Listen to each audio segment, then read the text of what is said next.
A millionaire CEO kept dreaming of the same woman. Then he saw her at work one morning. Hello everyone, before we begin today's story, I have a small favor to ask. Please hit subscribe and turn on the notification bell so you never miss our channel's new videos. It is quick, free, and the best way to support us in bringing you more dramatic stories. Your support means the world to us. Where are you watching from? Drop your city or country in the comments below. Thank you very much. Now let us return to our main character. Every night the dream came back the same way. A woman standing just a few steps away, close enough to feel real, yet always out of reach. Her face was soft but blurred, like a memory he had not earned yet. He could never see her clearly, but he always recognized her presence. It was the way she tilted her head when she listened, the calm in her voice, the quiet certainty that made him feel understood without a single word being spoken. And every time, just as he was about to ask her name, the dream slipped away. The man waking up from that dream was not someone who believed in fate. His name was James Walker, and he was a self-made millionaire CEO who trusted numbers, schedules, and measurable results. He ran a nationwide technology company with offices in 3 states, employed thousands of people, and signed contracts worth more money than most families would see in a lifetime. His days were mapped out by assistants, his nights filled with reports and conference calls across time zones. Yet none of that explained why he had been waking up at 4:17 every morning, his heart pounding, his sheets cold, and the image of a woman he had never met burned into his mind. At first, he dismissed it as stress. Then weeks passed. Then months. The dream did not change. The woman did not change. Only the feeling did. It followed him into his mornings, lingered through meetings, and surfaced in quiet moments when the office lights dimmed and the city outside his penthouse windows fell silent. James had dated women who were brilliant, powerful, and beautiful by any conventional standard, but none of them felt familiar in the way the woman from his dreams did. She did not belong to his world. He knew that instinctively. On this particular morning, James arrived at headquarters earlier than usual. The sun had barely cleared the skyline, and the glass exterior of the building reflected a pale gold light that made the city look softer than it really was. Inside, the lobby smelled faintly of fresh coffee and polished stone. His footsteps echoed as he crossed the floor jacket draped neatly over his arm. It was supposed to be an ordinary morning. He was reviewing a presentation on his phone as he stepped into the open office area, barely registering the low hum of printers starting up or the quiet greetings exchanged between early employees. His mind was still caught halfway between sleep and reality, between the woman in his dreams and the life he actually lived. Then he stopped. Right near the reception desk, a young woman stood adjusting a stack of folders, clearly new, clearly nervous. She was dressed simply in a navy blouse and worn flats, her hair pulled back a little too tightly, as if she had rushed that morning. She thanked the receptionist softly, her voice calm but unsure, and turned slightly to leave. That was when James looked up. The world did not slow down. It did not spin. It simply went silent. The woman from his dreams was standing 10 feet away from him. Not imagined. Not blurred. Not fading. Real. James felt his breath catch his body reacting before his mind could catch up. The tilt of her head was the same. The way her fingers curled around the folders was the same. Even the small pause she took before turning, as if she was gathering courage, matched the rhythm of every dream he had tried to forget. She glanced up and met his eyes for the first time. There was no recognition in her expression. No shock. No sense of destiny. Just polite curiosity, the look of a woman who had no idea that the man standing in front of her had been seeing her in his sleep for months. "Good morning," she said simply, stepping aside to give him room. James did not respond right away. In all his years of boardrooms and negotiations, of hostile takeovers and public scrutiny, nothing had ever left him so unprepared. He was a man who controlled every variable in his life, yet standing there he could not control the way his hands tightened at his sides or the way his heart refused to slow down. This was impossible. And yet she was here. He nodded, forcing himself to move to walk past her, as if this moment had not just cracked something open inside him. But as he did, one thought repeated itself louder than any other. If fate was real, it had just walked into his company. James Walker had built his life on control. Every morning followed the same structure. Wake before sunrise. A quick workout. Black coffee, no sugar. Emails reviewed before most of the city was awake. By the time his executives arrived, he already knew which numbers mattered and which excuses would not survive the meeting. That discipline was the reason his company existed. It was also the reason his penthouse felt so quiet at night. From the outside, James's life looked complete. At 38, he had more money than he could reasonably spend, a reputation for brilliance, and a name that carried weight in boardrooms across the country. Business magazines called him disciplined. Employees called him intimidating. Investors called him safe. No one called him close. He had learned early that closeness came at a cost. He grew up watching his father lose everything to a failed partnership built on trust instead of contracts. James promised himself he would never repeat that mistake. Feelings were unpredictable. Numbers were not. That belief had served him well. Until the dreams started. After seeing the woman that morning, James tried to do what he always did when something felt inconvenient. He buried it under work. Meetings stacked back to back. Reports reviewed line by line. Decisions made with his usual sharp efficiency. Yet every few minutes his attention drifted. Not to the market. Not to the competition. To the reception desk. He knew her name now. It was on the temporary badge clipped to her blouse. Lucy Harper. A new hire in the operations department. Entry level. Contract-based. The kind of employee he normally would not notice beyond a line in a monthly summary. And yet his awareness of her presence felt impossible to shut off. It bothered him more than he wanted to admit. James had built a world where nothing surprised him. Every risk was calculated. Every person he allowed close had a purpose, whether professional or strategic. The woman from his dreams did not fit into any category he recognized.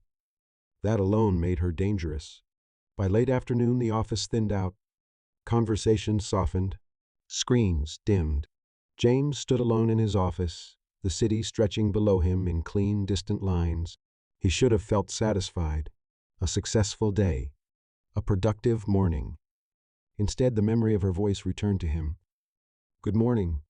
2 simple words. Polite. Neutral. Completely unaware of what she had done to him just by existing. He leaned his hands against the glass, exhaling slowly. This was not like him. He did not fixate. He did not imagine meaning where none existed. And yet the dreams, the recognition, the familiarity he could not explain, all pointed to the same uncomfortable truth. Something in him had already shifted. That night, James returned to his penthouse later than usual. The lights came on automatically, illuminating clean surfaces and expensive furniture chosen more for design than comfort. He poured himself a glass of water and stood in the kitchen without drinking it. For the first time in months, he did not open his laptop. Instead, he sat on the edge of his bed jacket, still on, and waited. Sleep came slowly. When the dream returned, it was different. The woman was closer this time. Her face still indistinct, but her presence stronger. She was standing in a familiar space now. Glass walls. Soft lighting. The low hum of an office settling into the night. She looked at him as if she was about to say something important. James woke up before she could speak. His heart was racing. The next morning, he arrived early again. Earlier than before. He told himself it was coincidence. Habit. Efficiency. But when he stepped into the building and saw Lucy Harper already there, reviewing notes with a furrowed brow, the lie fell apart. Lucy looked tired. Determined. Out of place in a way he recognized too well. She reminded him of himself before success hardened his edges, before ambition replaced everything else. For the first time in years, James felt something that had nothing to do with profit or power. Curiosity. And beneath it, something far more dangerous. Hope. James Walker did not approach Lucy Harper that day. Not because he did not want to, because he did. Too much. He watched her from a distance he pretended was professional. He noticed the way she arrived early and stayed late, how she double-checked her work even after it had already been approved. She listened more than she spoke, but when she did speak, it was thoughtful, careful, as if she understood the weight of being new in a place that moved too fast to wait for anyone. She reminded him of himself before the company, before the money, before control became armor. That familiarity unsettled him. James told himself he was being ridiculous. People crossed paths every day. Coincidences happened. Dreams were only dreams. Yet each time Lucy passed by, a quiet tension settled in his chest as if something unfinished was waiting between them. The first real interaction came by accident. Lucy was in the break room late one evening, staring at the vending machine with visible frustration. The card reader blinked red, refusing her payment for the third time. She sighed softly, running a hand through her hair. "Sometimes they work better if you give them a moment," James said from behind her. Lucy turned, startled. She clearly had not expected to see anyone else there at that hour. Especially not him. "Oh, sorry," she said quickly, stepping aside. "I did not realize anyone was there." James smiled faintly. "It is fine. Those machines are stubborn." She hesitated, then laughed quietly. "That is one way to put it." There it was again. The laugh. Soft. Familiar. James reached into his pocket and held up a few dollar bills. "I have change. If you want." Lucy blinked, surprised. "You do not have to do that." "I know," he said simply. She studied him for a moment, then nodded. "Thank you. I will pay you back tomorrow." "No rush," James replied, handing her the money. "I work around here." She smiled at that. "Me too. I am Lucy." "I know," he almost said. Instead he said James. She did not recognize the name. Not yet. They stood there as the machine finally dispensed a bag of pretzels, the moment stretching in a way that felt oddly intimate for such an ordinary exchange. Lucy broke the silence first. "First week nerves," she admitted. "I keep feeling like I'm going to mess something up." "You have not," James said without hesitation. She looked at him, surprised by the certainty in his voice. "You cannot know that?" "I can tell," he replied. Lucy smiled, a little uncertain but grateful. "Well, I hope you are right." From that evening on, small moments followed. A brief conversation in the hallway. A shared elevator ride. A coffee left on her desk with no note, only a quiet understanding. James never introduced himself as anything more than James. He did not correct her assumptions. He did not reveal the truth that hovered just beneath the surface of every interaction. Because with Lucy, he was not the CEO. He was simply a man. And Lucy treated him that way. She spoke to him with honesty, sometimes even gentle disagreement. She asked about his opinions, not his authority. She did not perform or impress. She was herself. That was the part he had not prepared for. Late one afternoon, they found themselves sitting across from each other in the small cafe across the street from the building. It was crowded, loud, unremarkable. The kind of place James had walked past for years without ever stepping inside. Lucy stirred her coffee absently. "Can I ask you something?" she said. "Of course. Do you ever feel like you are exactly where you are supposed to be?" she asked slowly, and still somehow not. James looked at her, truly looked at her, and felt something shift. "Yes," he said. "All the time." She nodded as if that answer mattered more than she was willing to say. "I thought it was just me." "No," James replied quietly. "It is not." As they left the cafe, Lucy paused at the door. "Thank you for listening. Most people are too busy trying to be important." James watched her walk back toward the building, the evening light catching in her hair. For the first time, he realized the mistake had already been made. Not the dreams. Not the coincidence. The mistake was this. He was falling for her without telling her who he really was. James Walker told himself he could stop at any time.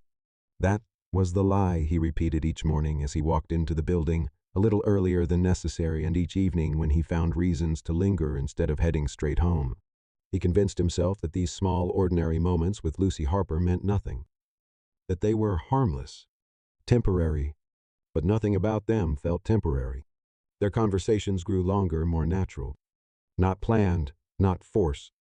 They talked while waiting for elevators, during late lunches, sometimes even in passing when neither of them had time to stop, but both chose to anyway. Lucy spoke about her work carefully, never complaining, but James could hear the pressure beneath her words. The quiet determination of someone who knew she had to prove herself twice as hard just to be seen. One evening, Lucy stayed late to finish a report that had been sent back with minor revisions. James noticed her light still on as he passed by her department. He hesitated, then knocked gently on the doorframe.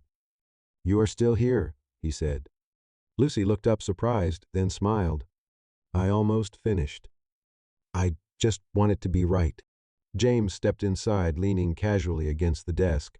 It already is. She shook her head. You sound very confident for someone who has not read it. I have seen enough, he replied. Lucy studied him for a moment. You say that like you have done this before. He smiled, choosing his words carefully. Something like that. She laughed softly, then sighed. I know this probably sounds silly, but sometimes I feel like everyone else here already knows the rules. Like they were handed a map I never got. James felt the weight of that sentence settle between them. You are not lost, he said quietly. You are just new. Lucy looked at him, her expression softening. Thank you. That actually helps. It was moments like this that made the truth harder to carry. James was used to being respected, feared, deferred to. With Lucy, none of that existed. She did not adjust her tone around him. She did not hesitate to challenge his opinions. She did not see him as powerful. She saw him as present. And he realized, slowly, painfully, that this version of himself felt more real than the one everyone else knew. The dreams continued, but they changed. Lucy's face was clearer now. Her voice no longer faded before he could hear it. In the dreams, she spoke to him as she did in real life, with honesty and warmth. Each time he woke, the line between sleep and reality felt thinner, as if the two worlds were slowly merging. One afternoon, Lucy surprised him. Do you want to walk with me? She asked as they exited the building together. James paused, where she shrugged. No particular place. I just need air. They walked without destination past the glass towers and busy streets into a quieter block where the city felt less urgent. Lucy talked about her childhood, about growing up in a small town where everyone knew each other's names and secrets. James listened, saying little, absorbing every word. I never thought I would end up here, she admitted. Sometimes it feels like I stepped into someone else's life. James stopped walking. So why stay? He asked.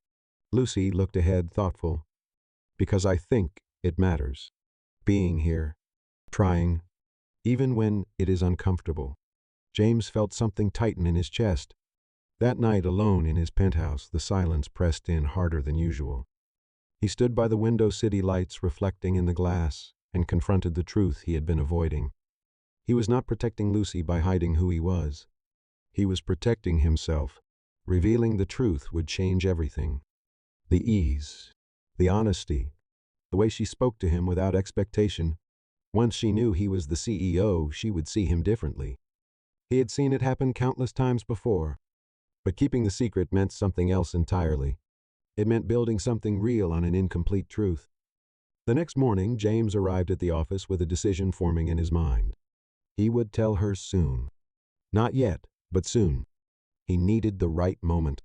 The right words. Fate, however, did not wait for permission. As James stepped into the lobby, he noticed movement near the reception desk. Lucy stood there again, folders in her arms, speaking with someone from management. Her expression was tense, guarded. James slowed his pace, listening.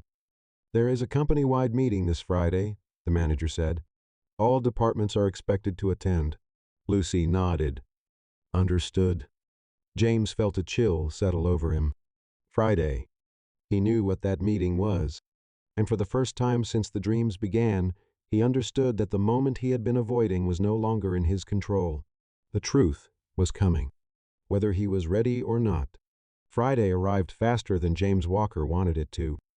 The office carried a different kind of energy that morning. Conversations were quieter, movements more deliberate. Employees dressed a little sharper than usual, as if instinctively preparing for something important. The company-wide meeting had that effect. It reminded everyone who the building truly belonged to. Lucy Harper felt it too. She arrived earlier than she normally did, and sat at her desk reviewing notes she would not need. Her hands rested on the keyboard without typing. The words from earlier in the week echoed in her mind. All departments are expected to attend. Lucy told herself it was nothing more than routine. She had been to company meetings before, though never at this scale.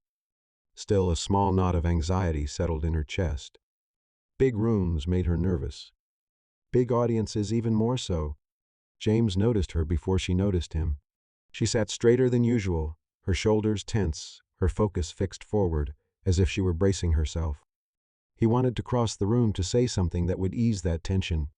But the distance between them felt heavier today, filled with things unsaid. They walked to the auditorium separately. The room filled quickly. Rows of seats stretched toward a wide stage framed by clean white screens.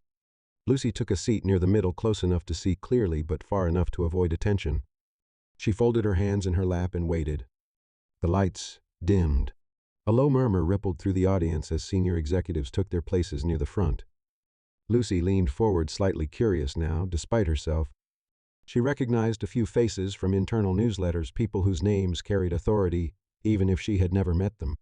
Then the host stepped onto the stage. "Good morning, everyone," he said, his voice steady and practiced. "Thank you for being here today."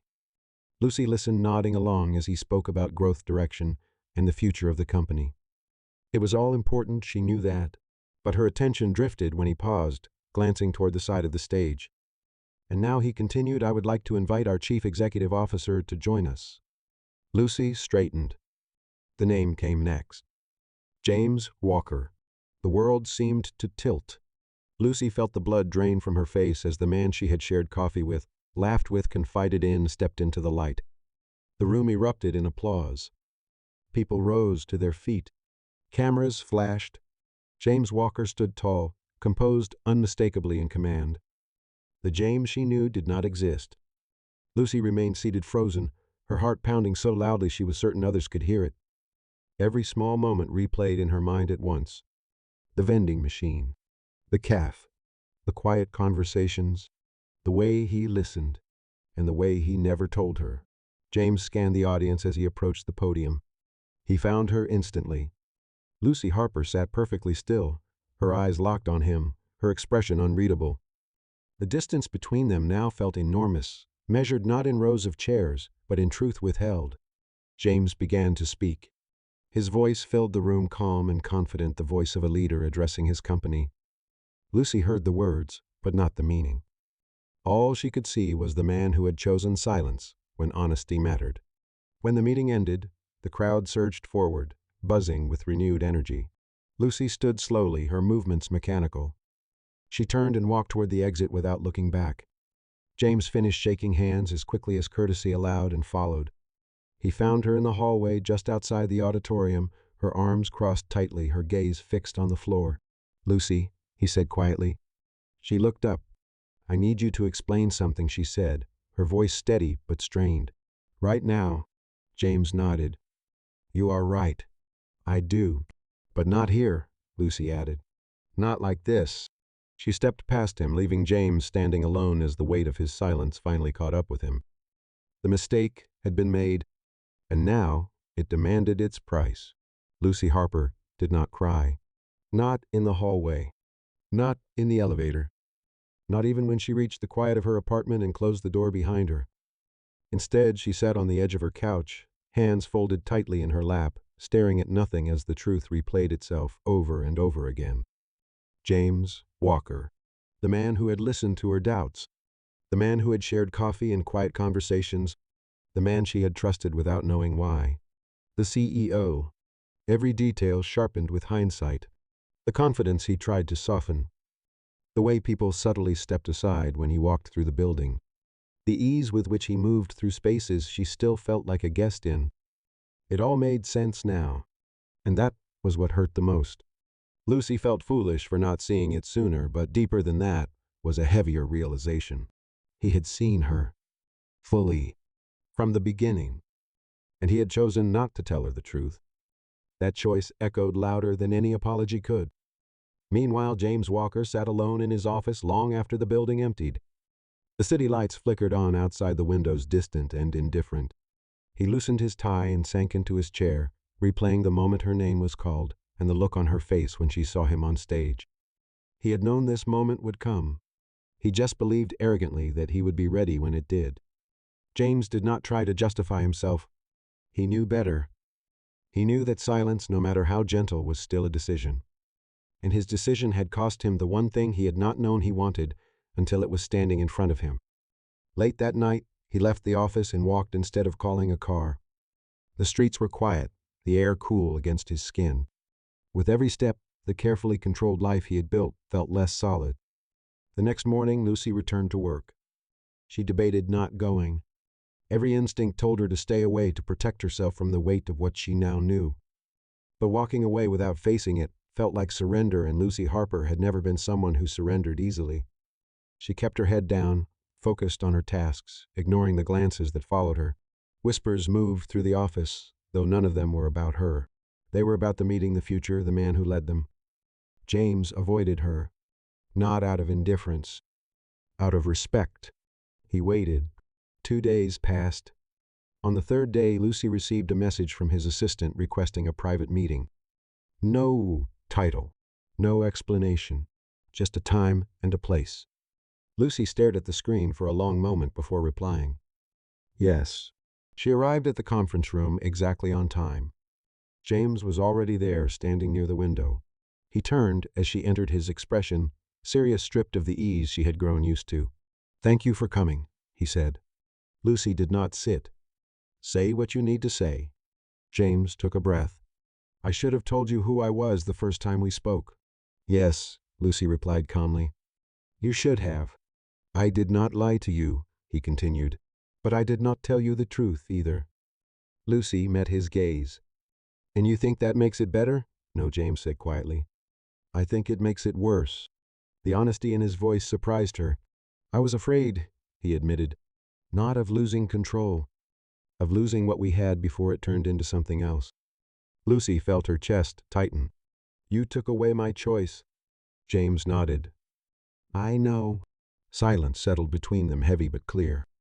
Lucy exhaled slowly. "I need time." "You have it," James said immediately. "As much as you need." She turned to leave, pausing at the door. "What scares me," she said without looking back, "is that you felt more real to me before I knew everything." James did not answer, because there was nothing left to say. The reveal was over. Now came the reckoning. The days that followed felt heavier than anything Lucy Harper had experienced before. Not because of James Walker, but because of what knowing the truth had taken from her. At work, nothing had changed on the surface. The same emails, the same deadlines, the same quiet rhythm of an office that never truly stopped moving. Yet Lucy moved through it differently now, as if an invisible line had been drawn between who she had been before Friday and who she was becoming after it. She avoided the upper floors, avoided the glass conference rooms, avoided the places where memories had settled too comfortably. James kept his word. He did not seek her out. He did not send messages. He did not ask for forgiveness he had not yet earned. That restraint confused her more than any dramatic gesture would have. Lucy had expected anger to fade into relief once the truth was spoken. Instead, it transformed into something quieter and more painful. Doubt. She questioned every moment she had shared with him. Every laugh. Every look. Every silence. Had any of it been real? Late one evening, Lucy found herself sitting alone in the same cafe where they had once talked about feeling out of place. The table felt smaller now, the air more crowded. She stared into her untouched coffee, replaying his words in her mind. "I was afraid." Fear was something she understood, but fear did not excuse taking away someone's choice. Across town, James Walker stood on the balcony of his penthouse, the city spread beneath him like a map of decisions he could no longer control. He had faced hostile boards, economic collapses, and public scrutiny without flinching. This felt worse. For the first time in his adult life, he did not know what action to take. Power could not fix this. Money could not soften it. All that remained was patience, and patience had never been his strength. When the board scheduled a formal dinner the following week, James almost canceled. Almost. The dinner was a test. A public one. Investors, senior leadership, press. The kind of setting where image mattered more than truth. James knew Lucy would be there. Attendance was expected. Lucy learned about the dinner the same way everyone else did. An email. Polite language. Mandatory presence implied without being stated. She considered calling in sick. Instead, she went. The venue was polished and elegant, designed to impress. Lucy wore a simple black dress, nothing that stood out, nothing that invited attention. She took her seat among her team, hands folded, expression calm. James entered to a room that immediately shifted toward him. Lucy did not look up. Throughout the evening, James spoke when spoken to, smiled when required, and watched Lucy from a distance that felt deliberate. At one point, a senior investor leaned toward her table. "You work closely with James Walker, do you not?" the man asked, his tone curious. Lucy met his gaze steadily. "I work for the company." The answer was measured, honest, complete. James heard about the exchange later. It mattered more to him than any compliment that night. As dessert was served, an unexpected question arose. A board member publicly praised James for his leadership and asked him to speak about the values guiding the company forward. The room quieted. James stood. For a moment, Lucy considered leaving. She stayed. James did not speak about growth or profits. He spoke about responsibility, about the cost of silence, about the importance of truth even when it is uncomfortable. His eyes never found Lucy, but every word was meant for her. When the dinner ended, Lucy stood to leave. James approached her, stopping at a respectful distance. "Lucy," he said softly, "I am not asking for forgiveness." She waited. "I am asking for the chance to prove that I can be better than my worst decision." Lucy looked at him for a long moment. "I do not know if I can trust you," she said honestly. "I know," James replied. But she continued, "I also know that walking away without letting the truth finish unfolding would be another kind of mistake." James did not smile. He did not move closer. He nodded. The confrontation was not over. But for the first time since the reveal, the door was no longer completely closed. James Walker did not rush the days that followed. He did not send messages asking for reassurance. He did not look for private moments to explain himself again. Instead, he changed the one thing Lucy Harper had always watched most closely: his actions. The first shift came quietly. Lucy noticed it before anyone else did. Policies that once felt rigid softened.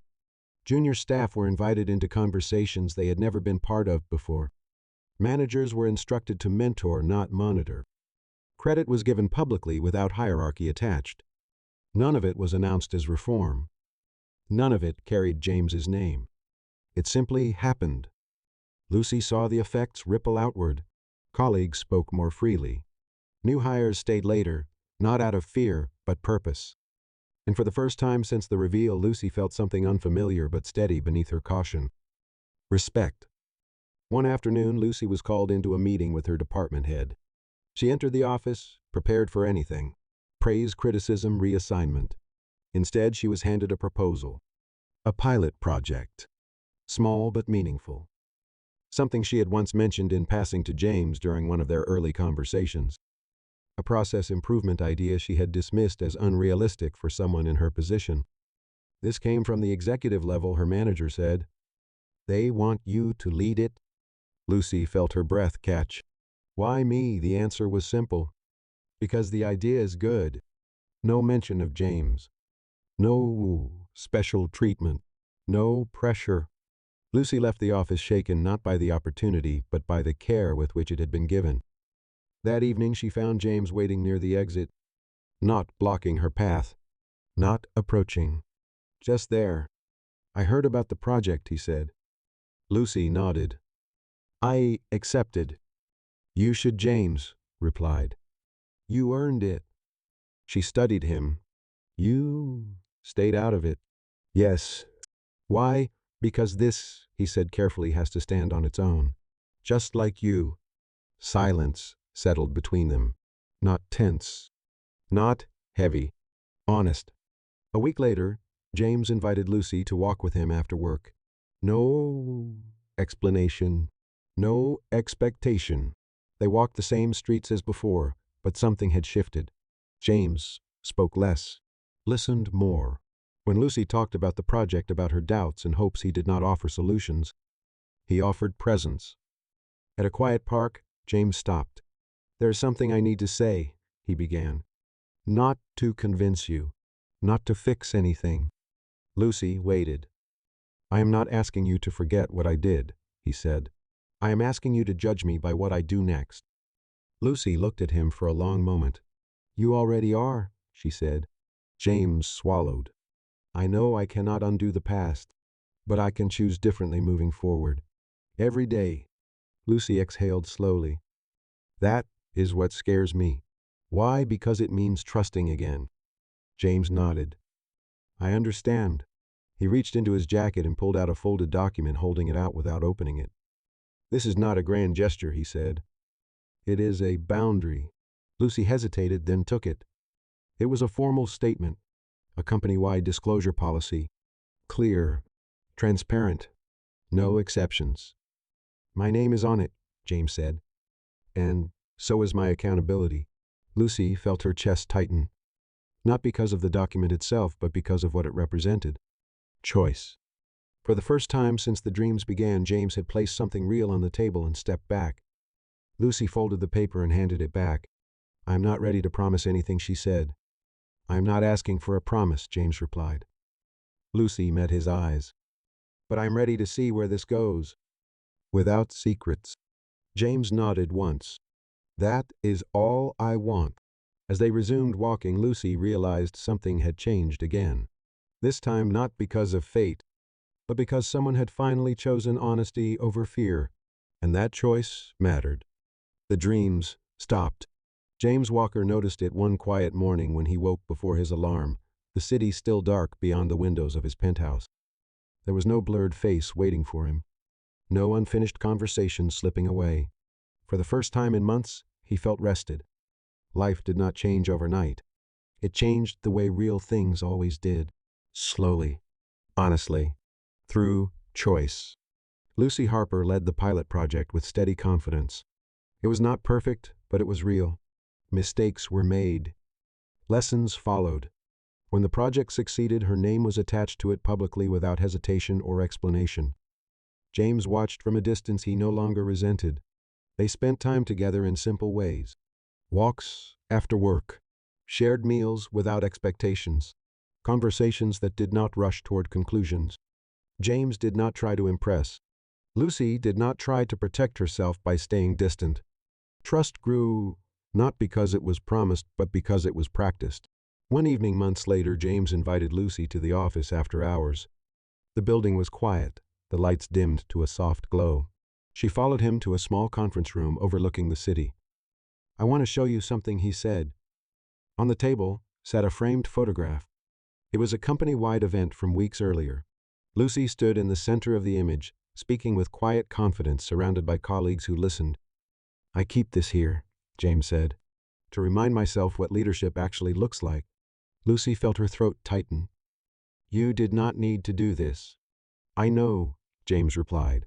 That is why it matters. He paused, then added, there is something else.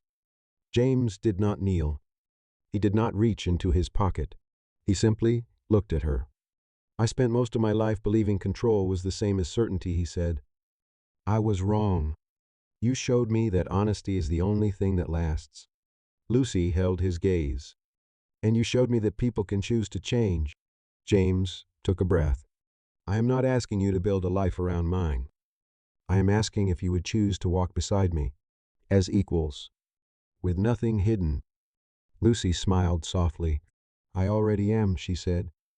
They stood together at the window, watching the city lights stretch endlessly forward. Somewhere between glass towers and quiet streets, two lives had crossed, not because of fate alone, but because both had chosen to stay honest when it mattered most. And that was the real beginning. Thank you for listening to today's story. If you believe that love built on truth is worth waiting for, please like this video and share your thoughts in the comments below. Do not forget to subscribe and turn on notifications for more dramatic stories like this one.